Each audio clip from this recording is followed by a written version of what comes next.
최근 미국 워싱턴에 있는 이 상원은행위원회 앞으로 이 심상치 않은 편지들이 마구마구 도착하고 있다고 합니다. 미국 50개 주에서 코인 보유자들이 이 위원회 의원들한테 직접 편지를 보내고 있는 건데, 그게 이제 매주 수만 통이 넘게 쏟아지고 있다고 합니다. 그뿐만이 아니라 의원실로 직접 전화를 걸어서 이 항의하는 코인 투자자들도 어마어마하다고 하죠. 이게 다 클래리티 법안 때문입니다. 한쪽은 이제 통과시키려고 난리고 다른 한쪽은 막으려고 난리죠. 오늘은 그래서 어디에도 없는 이 클래리티 법안 A부터 Z까지 총 정리하는 영상을 찍어 보겠습니다. 그럼 바로 시작해 보겠습니다. 이 긴 이야기의 시작은 2025년 5월 29일부터입니다. 이날 이제 미국 하원의 한 의원이 이제 법안을 하나 발의합니다. 법안 번호는 HR 3633. 이게 지금 우리가 클래리티 법안이라고 부르는 겁니다. 그런데 사실 이 법안에는 거의 알려지지 않은 사실이 하나가 있습니다. 그게 뭐냐면 사실 이게 두 개의 법이 하나의 패키지로 묶여 있다는 겁니다. 이 법안에 두 번째 이름이 따로 있는데 바로 반 CBDC 감시국가 방지법입니다. 시중에 거의 모든 매체가 이 부분을 그냥 빼고 다루는데 사실 이게 본질입니다. CBDC라고 하는 건 쉽게 말해서 중앙은행이 직접 발행하는 디지털 화폐죠. 그러니까 국가 단위의 암호화폐다, 이렇게 보시면 됩니다. 현재 CBDC를 적극적으로 밀고 있는 나라가 바로 중국이죠. 자, 그럼 이제 클래리티 법안과 이제 CBDC 감시국가 방지법, 이 두 개를 한 패키지로 묶었다는 게 무슨 뜻이겠습니까? 이 법안을 발의한 목적 자체가 오로지 코인 시장에만 국한된 게 아니라 아예 미국의 화폐 구조 자체를 새로 짜겠다는 거죠. 사실 이 법안이 발의된 직후에는 그렇게 뜨뜨미지근했습니다. 당연히 이 암호화폐 업계는 굉장히 환영했지만 주류 언론은 그냥 또 하나의 코인 법안이 나왔나? 이 정도 반응이었습니다. 왜냐하면 과거에도 비슷한 법안들이 여러 번 이렇게 발의가 됐다가 전부 다 폐기가 되었으니까 이번에도 그럴 거라고 본 거죠. 그런데 발의된 지 약 2주 만에 분위기가 완전히 바뀝니다. 왜냐하면 5월 29일, 그러니까 2025년 5월 29일에 발행된 이 법안을 2주도 안 된 6월 10일에 하원 산하의 두 위원회가 동시에 이 법안을 통과시켜 버린 겁니다. 금융서비스위원회에서 47대 6, 농업위원회에서 32대 19로 두 위원회에서 모두 압도적인 표 차이로 통과를 시킨 겁니다. 여기서 잠깐 미국 경제정책을 조금 아시는 분들이라면 좀 의아하실 부분일 텐데 왜 한 개가 아니라 두 개의 위원회를 거쳐야 했냐는 거죠. 그건 코인이 증권의 성격하고 이 상품의 성격을 동시에 갖고 있기 때문입니다. 증권 부분은 SEC, 증권위원회가 담당하니까 금융서비스위원회 소관이고, 상품 부분은 CFTC가 담당을 하니까 농업위원회 소관인 겁니다. 농업위원회가 이름하고는 다르게 코인 법안을 다루는 이유가 있는데 제가 한번 간단하게 설명을 드려보겠습니다. 왜냐하면 이 암호화폐를 공부하시다 보면 계속해서 이 SEC하고 이 CFTC라는 기관이 나오기 때문인데, SEC는 대부분 아셔도 상품선물거래위원회, 그러니까 CFTC는 좀 익숙하지 않으십니다. CFTC라고 하는 거는 원래 이 농부들이 거래하는 선물 시장을 감독하기 위해서 만들어진 곳입니다. 쌀이나 대두도 우리가 선물 거래를 하죠. 그러다 보니까 이 미국의 의회 구조상 CFTC, 이 상품 관련된 법안은 다 농업위원회를 거치게 되어 있습니다. 그러니까 코인이 증권이냐 상품이냐 아직도 논란이 많지만 일단 양쪽 다 그 권한을 탐내고 있으니 농업위원회에서도 심사를 하는 겁니다. 여하튼 이렇게 두 위원회를 거쳐서 압도적인 표 차이로 통과를 하고 한 달 뒤인 7월 17일에 본회의가 열립니다. 그리고 이날 정말 모두의 예상을 뒤엎는 일이 벌어지죠. 미국 하원 본회의를 294대 134로 통과를 한 겁니다. 이게 왜 예상을 뒤엎는 일이냐면 이게 표 분포 때문인데, 공화당 소속 의원 216명은 당연히 전원 찬성표를 던졌겠죠. 공화당 당론은 이미 100% 일치한 상황이었으니까. 그런데 충격적인 건 민주당 의원 78명이 당론을 어기고 찬성표를 던졌다는 겁니다. 이게 미국 정치사에서는 굉장히 이례적인 일이죠. 여러분도 아시겠지만 민주당은 원래 코인을 별로 안 좋아합니다. 진보적인 성향은 일반적으로 소비자 보호를 강조하기 때문에 코인은 강력하게 규제해야 한다는 입장이 강합니다. 그런 민주당에서 78명의 이탈표가 나왔다? 보통 일이 아닌 거죠. 그럼 민주당이 클래리티 법안에 왜 이토록 많은 찬성을 던졌냐? 간단히 살펴보면 크게 두 가지 이유가 있습니다. 첫째는 당연히 표심이죠. 현재 미국에서 코인에 투자하고 있는 인구가 약 5천만 명입니다. 미국 인구가 3억 4천만 명 정도 되니까 7명 중에 1명 꼴이죠. 그러니까 다가오는 11월 중간 선거를 앞두고 자기 지역구에 코인 보유자가 많은 민주당 의원들은 당론대로 무작정 이 클래리티 법안을 반대할 수가 없었다는 겁니다. 본인이 민주당이고 뭐고 간에 클래리티 법안에 반대하면 다음 중간 선거에서 치명적이라는 거죠. 본인의 정치 생명이 걸린 문제입니다. 둘째는 돈이죠. 2024년 대선 시기부터 코인 업계가 미국 정치권에 어마어마한 돈을 뿌린 건 유명합니다. 사실 숨기지도 않고 오히려 그거를 마케팅 전략으로 활용을 했죠.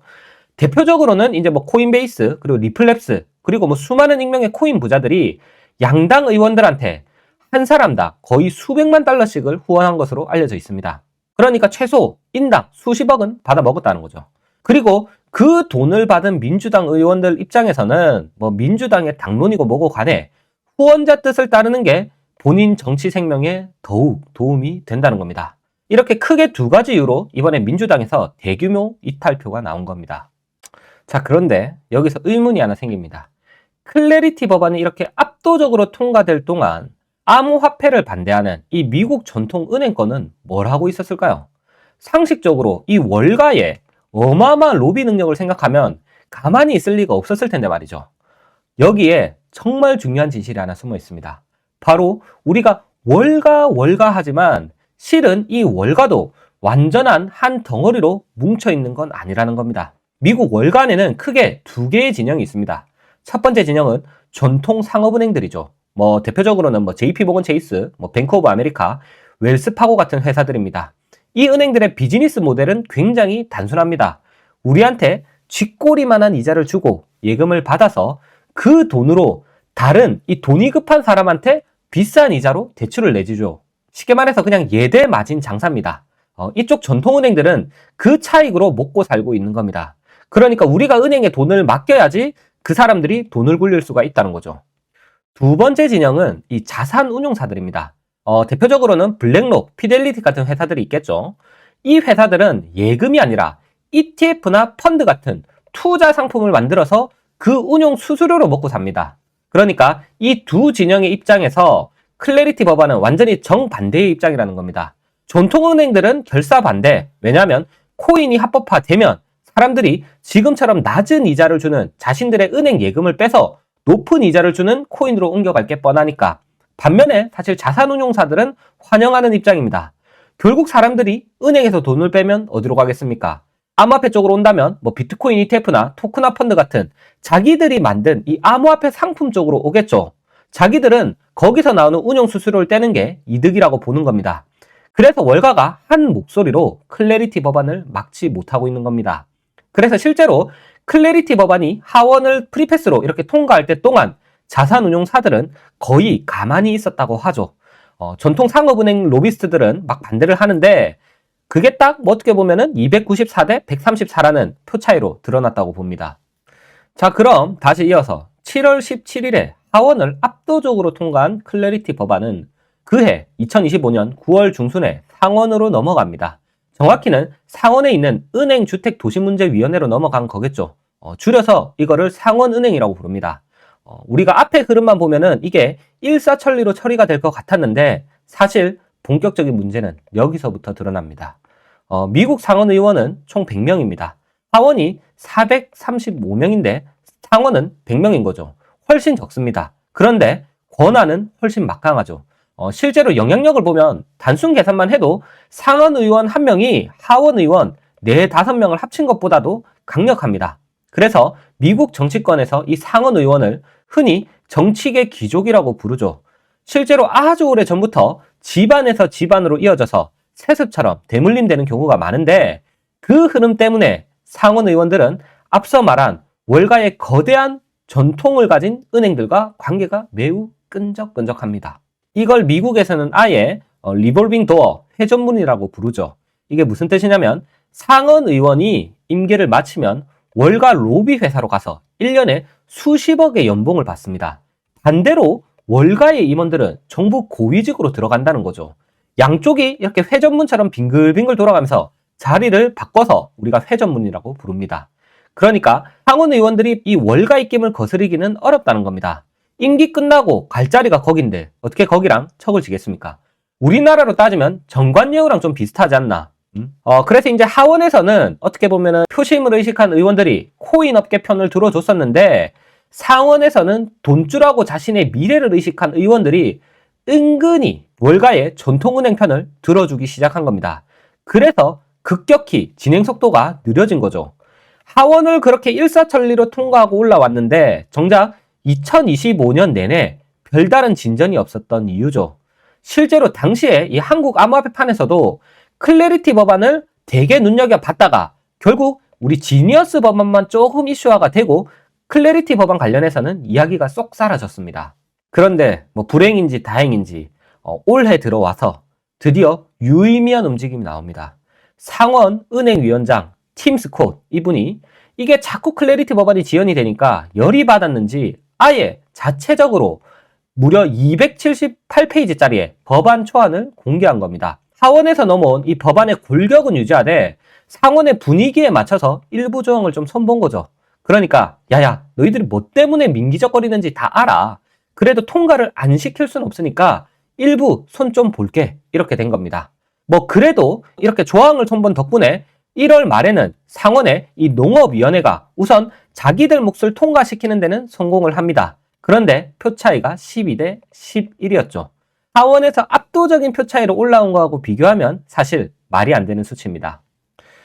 그렇게 농업위원회를 통과하고 이제 2달 전, 그러니까 2026년 3월에 가장 격렬한 싸움이 벌어지는 부분, 바로 스테이블 코인 이자 조항을 두고 이제 본격적인 협상이 시작이 됩니다. 자, 이 부분은 제가 좀 더 자세히 한번 풀어보겠습니다. 왜냐하면 확실히 이 부분을 이해하고 넘어가야지 지금 이 클래리티 법안이 왜 이렇게 중요한지, 그리고 왜 지금 피 터지게 싸우고 있는지 여러분들이 아실 수가 있을 겁니다. 우선 이 스테이블 코인이라고 하는 게 뭡니까? 1달러의 가치가 고정된 디지털 화폐죠. 대표적으로는 USDT의 테더랑 USDC의 서클이 있습니다. 이 코인들은 1달러짜리 코인을 찍어낼 때마다 실제로 1달러를 담보로 받아둡니다. 그리고 그 1달러를 어떻게 보관하냐? 바로 미국 단기 국채를 사서 묶어둡니다. 자, 이 부분이 포인트인데, 그걸 묶어두면 당연히 미국 국채니까 이자가 나오겠죠. 현재 미국 단기 국채에서 1년에 대략 약 4에서 5% 정도 이자가 나옵니다. 자, 바로 이 이자가 나오는 이 부분이 격전지인데, 이 이자를 지금 누가 가져가냐는 겁니다. 이게 무슨 말이냐면, 우리가 실제 돈으로 테더를 사면 발행회사인 테더는 1테더라는 가상화폐를 우리한테 주고 우리 계좌에서 실제 돈을 가져가죠. 그럼 그 돈을 그 회사에서는 본인들은 미국 국채에 맡겨두는데 거기서 이자가 나오는데 그 이자를 자기들이 소리 소문 없이 입 싹 닫고 가져가고 있었다는 겁니다. 내가 테더를 가지고 있는 것만으로도 원래는 이자가 나와야 하는 건데 대부분 모르시고 계시죠. 왜냐하면 테더사에서 이자를 안 주고 있었으니까. 사실 굉장히 비정상적인 부분인 겁니다. 테더가 그래서 작년 한 해에만 130억 달러, 한국 돈으로 18조 원을 벌었습니다. 테더 직원이 100명인데 고작 100명짜리 회사가 순수하게 18조 원을 벌었다는 겁니다. 굉장한 부조리죠. 그렇다면 그 이자를 스테이블 코인을 들고 있는 우리들한테 나눠주면 어떻게 되겠습니까? 우리가 뭐 비트코인을 사지 않더라도 일단 어떻게 될지 모르니까 그냥 테더를 한 1억 정도를 지갑에만 들고 있어도 1년에 500만 원 정도가 자동으로 꽂히는 겁니다. 어떻게 보면 이게 합법화가 되면 사람들이 굳이 낮은 이자를 주는 은행 예금에 돈을 들 이유가 한 톨도 없어지는 거죠. 다 스테이블 코인으로 돈을 맡겨두는 겁니다. 그리고 이 부분에서 현재 전통은행들이 발광을 하고 있는 겁니다. 이 구조가 합법화되면 자기들 예금 기반이 통째로 무너지니까. 그래서 이미 작년에 통과된 지니어스 법안에서 스테이블 코인이 직접 이자를 주는 항목을 악을 쓰고 금지를 시킨 거죠.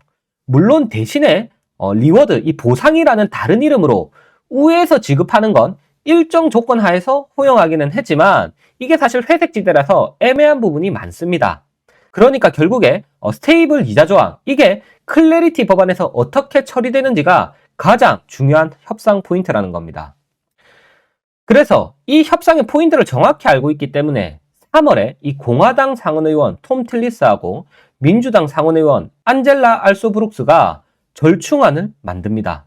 중간에 백악관까지 직접 개입을 했다고 하죠. 이 소식을 들은 이제 암호화폐 투자자들은 이자 저항도 그렇고 완만하게 잘 마무리가 되겠구나 기대를 하는 게 당연했습니다. 그런데 이 절충안의 수많은 버전 중 하나에서 이자 지급을 사실상 전면 금지하는 조항이 발견이 됩니다. 저는 이걸 일부러 흘렸다고 생각을 하는데, 당연히 이에 반해서 이제 미국 최대 암호화폐 거래소 우리 코인베이스 CEO 브라이언 암스트롱 같은 사람들은 아주 화가 나는 겁니다. 자꾸 이런 식으로 굴면 아예 나 이 법안 지지를 철회하겠다고까지 위협하죠. 코인베이스가 등을 돌리면 사실상 이 법안은 끝입니다. 왜냐하면 미국 최대 거래소가 반대하는 코인 법안을 사실 누가 지지해 주겠습니까? 코인베이스 입장에서 이자 조항 빠진 클래리티 법안은 사실 의미가 없다고 보는 거죠. 자기들은 어차피 지금까지도 그 법안 없이도 돈 잘 벌어왔으니까 반대해도 그만인데, 지금 오히려 트럼프는 그렇게 못하는 걸 아니까 슬슬 배짱을 부리는 것 같습니다. 자, 그리고 이제 3월 30일부터 미국 의회가 본격적으로 부활절 휴회에 들어갑니다. 원래 이 부활절 휴회라는 게 한 4, 5일 정도 되는데 이번에는 굉장히 길었습니다. 거의 열흘이 넘었죠. 그렇게 이제 허송세월을 하면서 무려 4월 9일까지 시간이 흘러간 겁니다. 어떻게 보면 그만큼 상원 의원들에서 합의가 안 되고 있다는 신호이기도 했죠. 어차피 반대하는 입장에서는 그냥 휴회로 시간을 끌면서 협상을 유리하게 하겠다는 거죠. 자, 그런데 트럼프 입장에서는 지금 안 그래도 지지율도 떨어지고 난린데 이걸 가만히 두고만 볼 수가 없겠죠. 그래서 아예 미국 재무장관 스콧 벤센트가 월스트리트 저널에 직접 기고문을 발표합니다. 미국이 빨리 행동하지 않으면 우리 디지털 자산 산업이 싱가포르 이런 데로 다 빠져나간다. 이건 단순한 금융규제 문제가 아니라 국가 안보 문제다. 굉장히 젠틀하게 협박을 한 겁니다. 이걸 단순히 코인 문제가 아니라 국가 안보 문제로 몰고 가서는 우선 같은 공화당의 강경파를 압박을 하는 겁니다. 이걸 국가 안보 문제로 몰아버리면 공화당의 강경파들은 클래리티 법안에 반대를 하기가 매우 어려워지죠. 그래서 바로 다음날 대망의 4월 10일 진짜 결정적인 날이 옵니다. 이날 하루에 두 가지 사건이 있었죠. 첫 번째는 앞서 말씀드렸던 이 코인베이스 CEO 브라이언 암스트롱이 입장을 180도 바꿉니다.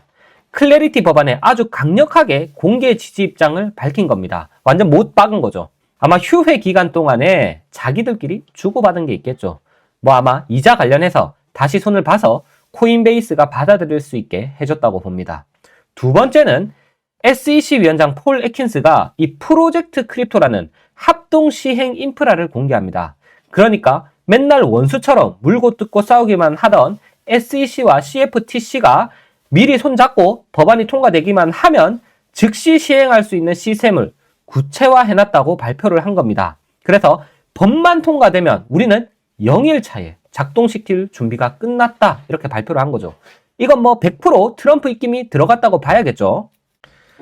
자, 이런 상황에서 4월 13일 부활절 휴회가 끝나고 모든 상원 의원이 고향에서 당연히 일을 하러 워싱턴으로 돌아옵니다. 그런데 이제 다 해결될 줄 알았지만 결정적인 한 가지가 여기에 빠져 있었죠. 바로 상원은행위원장 팀 스콧이 마크업 일정을 발표를 안 한 겁니다. 마크업이라는 게 뭐냐면 상원에서 표결을 하기 전에 우선 위원회에서 법안의 세부 문구를 다듬고 이걸 위로 올려도 되겠다는 이 표결을 거치는 겁니다. 이게 일정이 잡혀야지 상원으로 가서 투표를 하든 뭘 하든 하는 거죠. 그런데 이 스콧 위원장이 이걸 안 하고 있었다는 겁니다. 막판에 와서야 아직 같은 당의 톰 틸리스 공화당 의원하고 합의가 안 됐다고 발표를 합니다. 완전히 진흙탕 싸움인 거죠. 여기서 이분 톰 틸리스 얘기를 잠깐 풀어드려야겠습니다.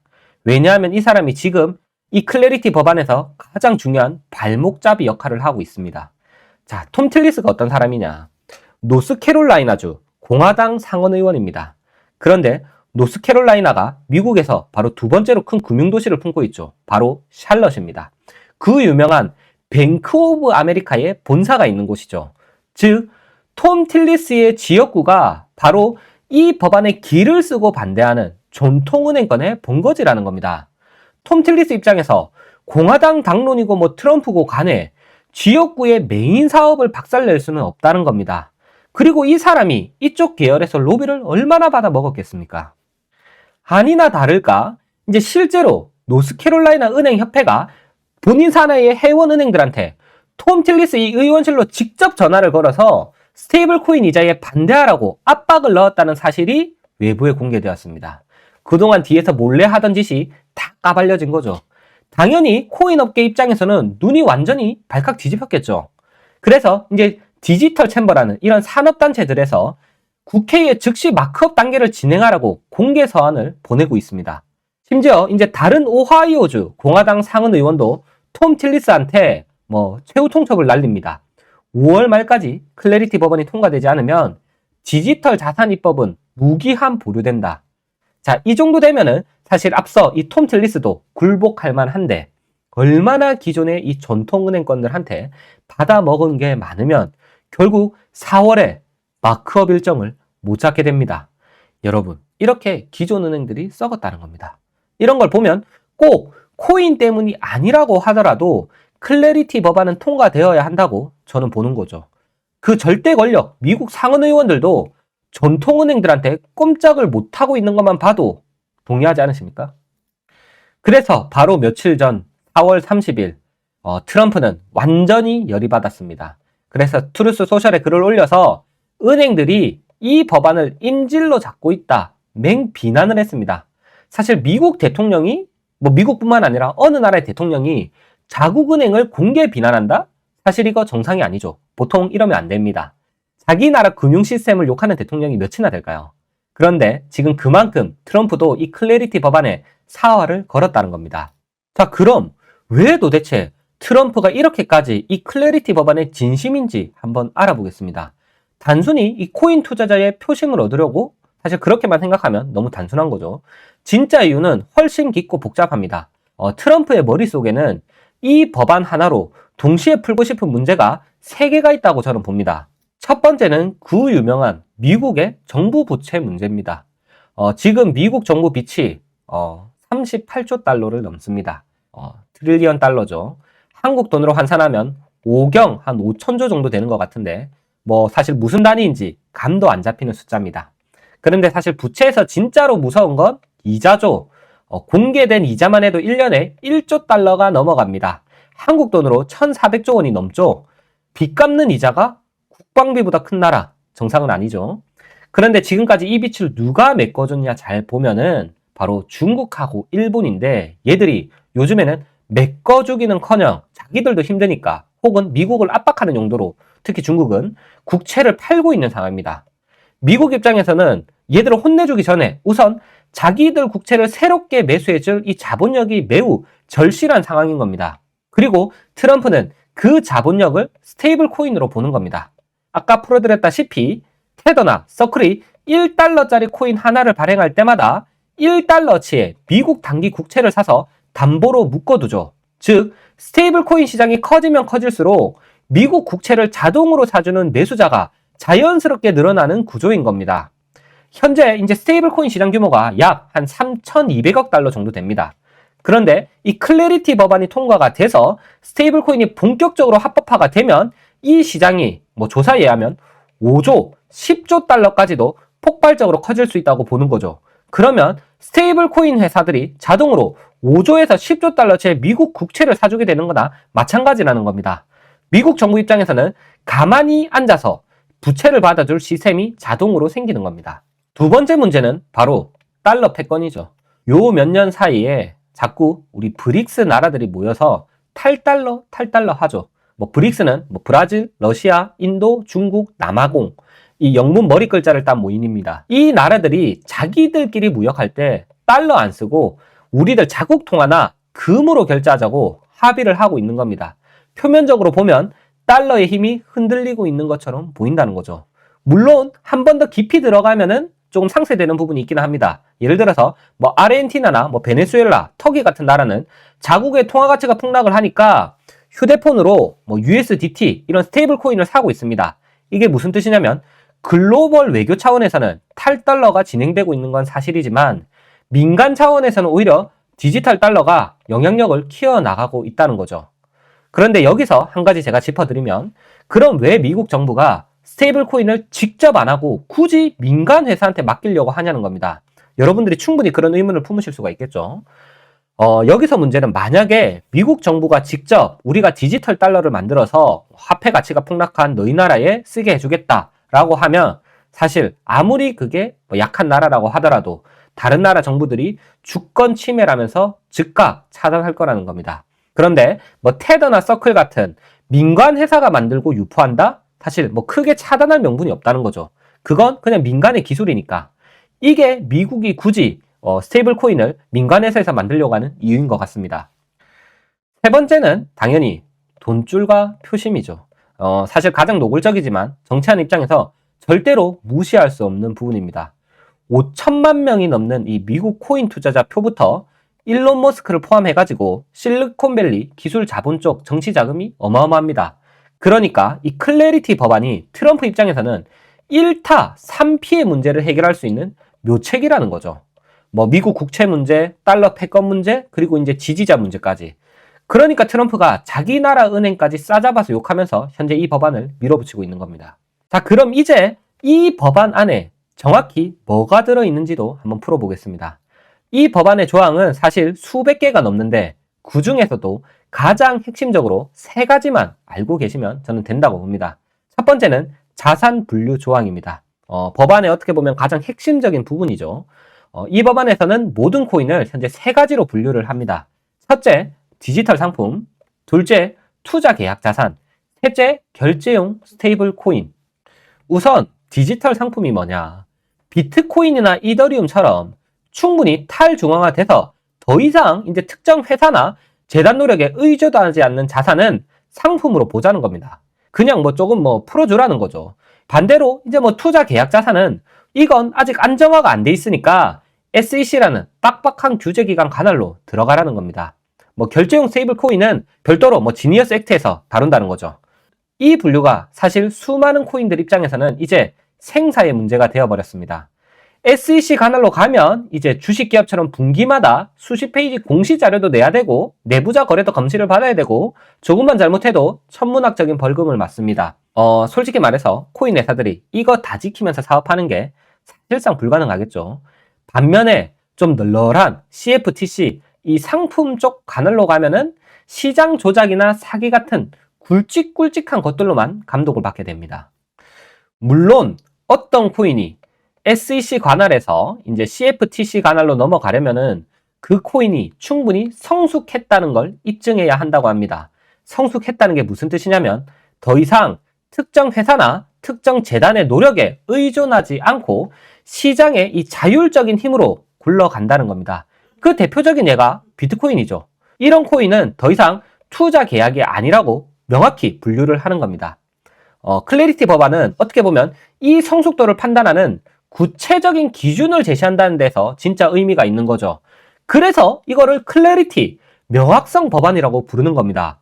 발행 후에 일정 기간이 지났는지, 분산 노드는 충분한지, 단일 주체가 통제권을 갖고 있는지 이런 항목들을 종합평가하는 기준을 만든다는 겁니다. 그럼 이 테스트를 통과한 코인을 자동으로 SEC에서 이제 CFTC 관할로 넘어가게 되는 거죠.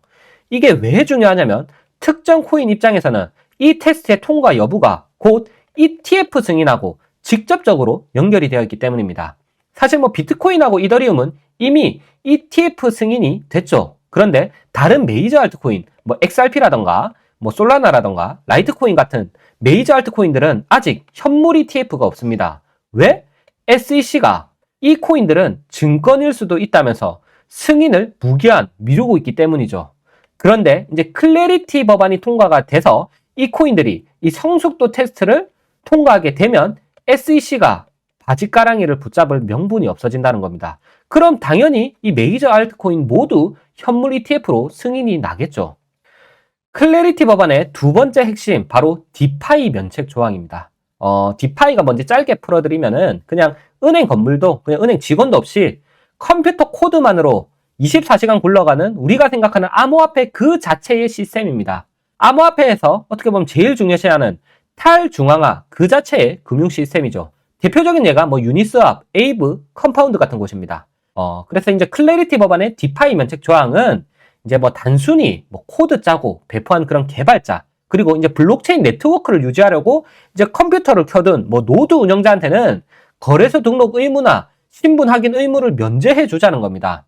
물론 뭐 조건이 있죠. 이 사람들이 이제 사용자의 자금을 직접 만지거나 통제할 수는 없어야 한다는 겁니다. 이거를 뭐 비수탁 구조라고 하는데, 자, 그럼 이 조항이 왜 필수냐? 이게 없으면 미국의 수많은 암호화폐 개발자들이 전부 다 두바이나 싱가포르로 이민을 가서 일을 한다는 겁니다. 클래리티 법안이 없으면 누가 미국에서 엄격한 규제를 받으면서 디파이를 개발하겠습니까? 장기적으로 어떻게 보면 이 조항은 미국이 암호화폐 수도로 거듭나는데 굉장히 핵심적인 조항인 겁니다. 그리고 마지막 핵심, 바로 반 CBDC 감시국가 방지법이라고 이제 아까 말씀드렸던 클래리티 법안의 한 패키지로 묶여있는 부분입니다. 뭐냐면 미국 연방준비제도가 뭐 직접적으로든 간접적으로든 CBDC를 발행하는 걸 영구적으로 금지시키는 거죠. 여기서 이게 직접 간접이라는 표현이 매우 중요합니다. 클래리티 법안은 페드가 직접 시민들한테 CBDC 통장을 만들어주는 것뿐만 아니라 시중은행을 거쳐서 우회적으로라도 CBDC를 유통시키는 것까지 싹 다 막겠다는 거죠. 이 공화당 보수 진영에서 이 왜 이렇게 CBDC 금지 조항까지 만들어가지고 두려워하느냐면 아주 결정적인 사건이 하나 있었습니다. 바로 2022년 캐나다 트럭 시위죠. 코로나 백신 의무화에 반대하는 우리 트럭 운전사 분들이 오타와에서 대규모 시위를 벌였는데, 캐나다 정부가 이제 비상조치법을 발동해가지고 시위 참여자들하고 이 시위대를 후원한 사람들의 은행 계좌를 영장 없이 동결시켜버린 겁니다. 당시에 이제 이 사건이 미국 보수 진영한테는 진짜 엄청난 문화 충격이었다고 하죠. 정부가 이제 마음만 먹으면 국민들 돈줄을 끊을 수 있다는 걸 직접 눈으로 본 겁니다. 그나마 이제 캐나다는 그래도 정부가 일일이 명령해서 그런 일이 벌어졌다고 하는데, 만약에 CBDC가 글로벌하게 도입이 되면 어떤 뭐 과정이나 절차 없이 그냥 클릭 한 번에 모든 국민들의 지갑을 영원히 동시에 동결시킬 수 있다는 걸 알게 된 겁니다. 그리고 현재 중국을 보시면 중국은 이미 CBDC 디지털 위안화를 상용화했죠. 그러니까 당연히 중국 정부는 국민들이 뭘 사고 어디다가 후원하는지 다 알고 있습니다. 그러니까 보수 입장에서는 이런 사회가 미국에 와서는 안 된다고 바로 결사항전을 하고 있는 겁니다. 그래서 공화당 진영이 이 법안에, 특히 트럼프가 이렇게 사활을 걸고 있는 가장 깊은 이유가 바로 이 조항 때문도 있습니다. 자, 다시 본 줄거리로 돌아가겠습니다. 왜 이번 한 달이 암호화폐를 투자하는 사람들에게 매우 중요한지 이걸 풀어보겠습니다. 미국 의회는 2년마다 이 기수가 바뀌죠. 지금 미국 의회가 119대입니다. 2025년 1월에 시작을 했으니까 올해 12월에 끝이 난다는 겁니다. 그리고 트럼프 입장에서는 클래리티 법안은 반드시 이 119대 의회 안에서 통과를 시켜야 합니다. 만약에 통과시키지 못하면 2027년 1월에 출범하는 120대 의회에서 처음부터 다시 시작해야 합니다. 뭐 발의부터 뭐 위원회 마크업, 뭐 하원 통과, 상원 통과 모든 절차를 제로 베이스부터 시작을 해야 된다는 뜻입니다. 그래서 이제 11월에 미국 중간 선거가 있는데, 만약에 이 선거에서 이번에 민주당이 다수당이 될 수도 있고 뭐 공화당이 유지할 수도 있겠지만, 만약에 민주당이 다수당이 되면 클래리티 법안 같은 이 친암호화폐 법안은 사실상 완전히 봉인이 되는 거죠. 이게 다가 아닙니다. 이제 11월에 중간 선거를 앞둔 의원들 입장에서는 사실상 7에서 8월부터 선거 준비를 해야 합니다. 그러니까 선거 유세를 다니고 하다 보면 사실상 입법 활동이 멈추는 겁니다. 즉 실제로 의미 있는 입법이 가능한 시간은 5월, 길어야 7월 초까지입니다. 이걸 고려하면 현재 마크업이 안전하게 5월 말에는 통과가 돼야 한다는 겁니다. 그래서 이제 신시아 루미스라는 이 와이오밍주 공화당 사원의원은 지금 통과 못하면은 2030년까지 기다려야 한다고 울분을 토하고 있는 겁니다. 과장이 아니죠. 120대 의회에서 다시 발의해서 하원 통과시키는데 1년, 상원 통과시키는데 또 1년, 시행령 만드는데 1년, 이렇게 하면은 어느덧 2030년인 겁니다. 자, 그럼 5월에 정확히 어떻게 진행되어야 하는지 한번 살펴보면, 우선 4월에 마크업 일정을 못 잡았죠. 그럼 이제 두 번째 일정은 5월 둘째 주부터입니다.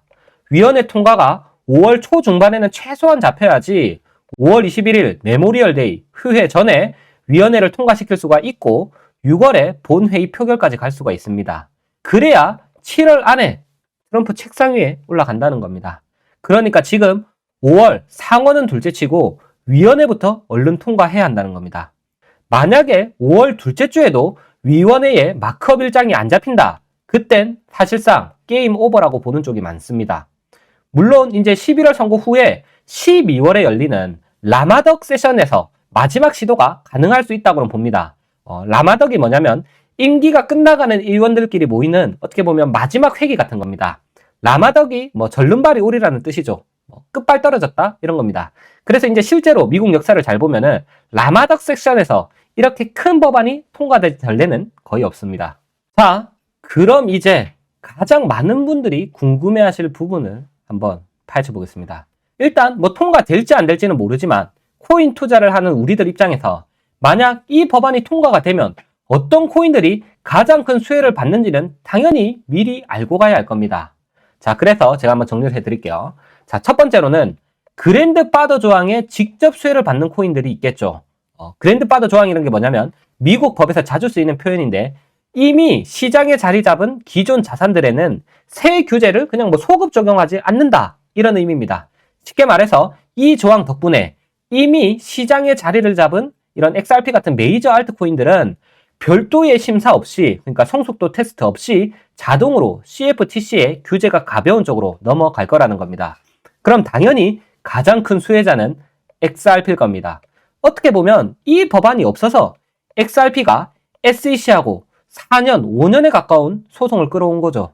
물론 리플이 결국에는 잘 마무리되기는 했지만 SEC가 아직도 기간 판매 물량은 여전히 증권이다라고 항소를 거듭하면서 그리고 그냥 그 꼬리표 때문에 법적 불확실성이 완벽히 사라진 건 아니죠. 그런데 이 클래리티 법안이 통과가 되면 이 모든 게 모두 한 큐에 정리가 되는 겁니다. SEC가 아니라 CFTC가 날로 그냥 바로 넘어간다는 거죠. 그럼 이제 SEC랑은 영원히 빠빠인 겁니다. 그럼 이제 미국 은행들이 이 XRP의 기반 결제 시스템을 본격적으로 채택할 수 있게 된다는 거죠. XRP 현물 ETF는 당연한 거고. 그래서 실제로 이제 가격 측면에서 이제 스탠다드 차티드 같은 글로벌 투자은행은 클래리티 법안이 통과되면 XRP의 목표가를 최대 8달러, 한 10,000원 정도까지 본 겁니다. 반대로 이제 통과 실패 시에는 최악의 경우 0.82달러까지도 떨어질 수 있다고 보고 있습니다. 통과 여부에 따라서 가격이 거의 10배가 차이가 나는 거죠. 그래서 이제 리플을 투자하시는 분들은 이 법안 마크업 일정부터 세세하게 저와 함께 체크하셔야 할 겁니다. 두 번째 수혜 코인은 솔라나입니다. 디파이 메인체인 중 하나죠. 사실 솔라나도 XRP하고 비슷하게 SEC가 이 증권성 조사를 해왔기 때문에 현재 ETF 승인이 막혀 있습니다. 그런데 클래리티 법안이 통과가 되면 솔라나 정도의 규모라면 현물 ETF 승인될 가능성이 매우 높다고 봐야겠죠. 세 번째 수혜 코인은 라이트코인, 도지코인, 체인링크 정도 될 거라고 봅니다. 이 코인들도 세세하게 살펴보면 각각 결제, 밈, 오라클이라는 자기 분야에서 충분히 자리를 잡았기 때문에 아까 말씀드렸던 그랜드파더 조항으로 자동 수혜를 받을 가능성이 매우 높습니다. 특히나 체인링크는 디파이 인프라의 핵심이라서 디파이가 합법화되면 직접적인 수혜를 받는다고 봅니다. 사실 그리고 스테이블 코인 관련 쪽은 사실 말을 안 해도 되겠습니다. 왜냐하면 USDT를 발행하는 테더하고 USDC를 발행하는 서클 입장에서는 이 법에 어쩌면 회사의 다음 스텝이 걸려있다고 봐야죠. 특히나 서클은 이미 상장이 되어 있어서 직접 주식 매수도 가능한 부분이 있습니다. 그래도 결국에는 이 영상을 끌어오는 동안 제가 한 가지 주의 말씀을 드리면 당연히 모든 시나리오는 법안이 무사히 통과됐을 때의 그림이라는 겁니다. 만약에 5월 안에 마크업을 통과하지 못하면 알트코인 시장 전체가 사실 침체기에 빠질 수도 있습니다.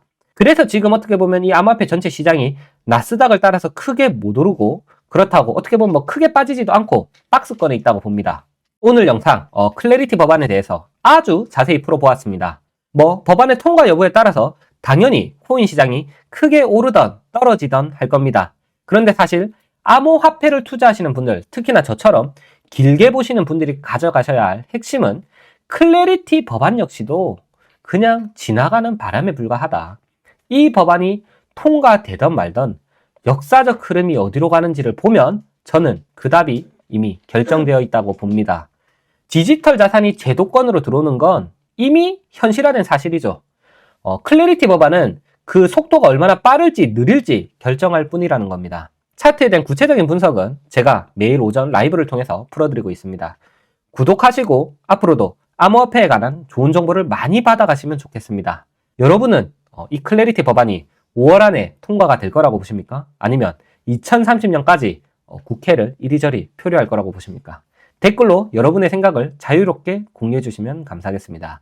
그럼 긴 영상 시청해 주셔서 감사합니다. 지금까지 전업코인 부자였습니다.